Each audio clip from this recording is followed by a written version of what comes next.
अस्सलाम वालेकुम दोस्तों।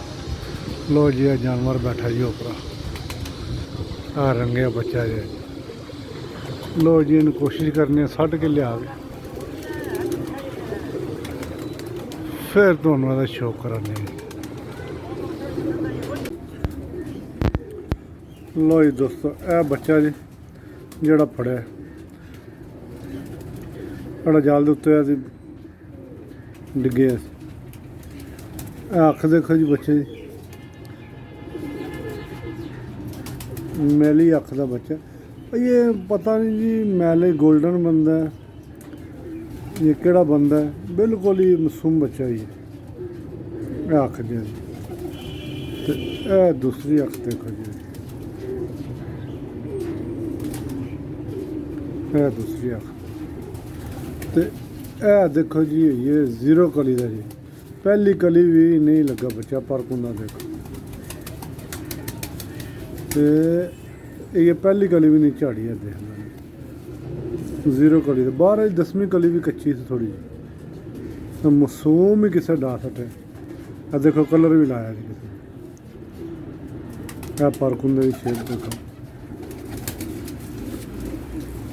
यह दूसरा पर कुंदा जी देखो जी इधर भी कलर लगे।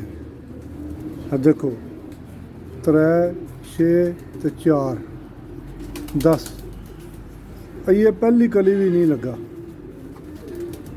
तो यह देखो परदोम बच्चे देखो। तो यह देखो जी यह परसले कलर लगे है जी।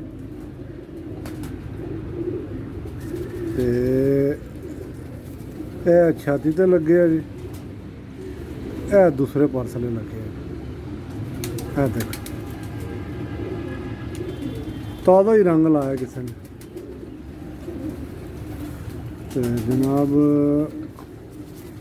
बिल्कुल ही मासूम बच्चा।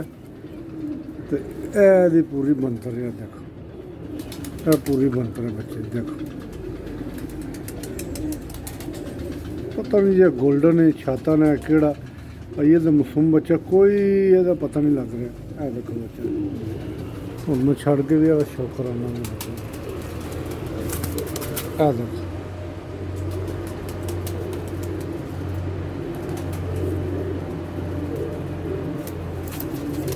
दूसरी साइड में जाने में कर रहा होता गया।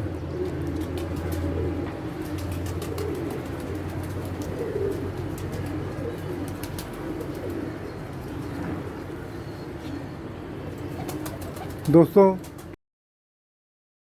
जी रिक्वेस्ट है कि जेड़ा ना बच्चे मासूम बिल्कुल ना डाया करो। उन्हें बेचारे ये पता ही नहीं कम तो कम हफ्ता डेढ़ उत्ते बहाया करो पहली दूजी कली का बच्चा हो जाए फिर डाया करो। एडा मासूम बच्चा ये बिल्कुल ही मासूम बच्चा। ओके जी।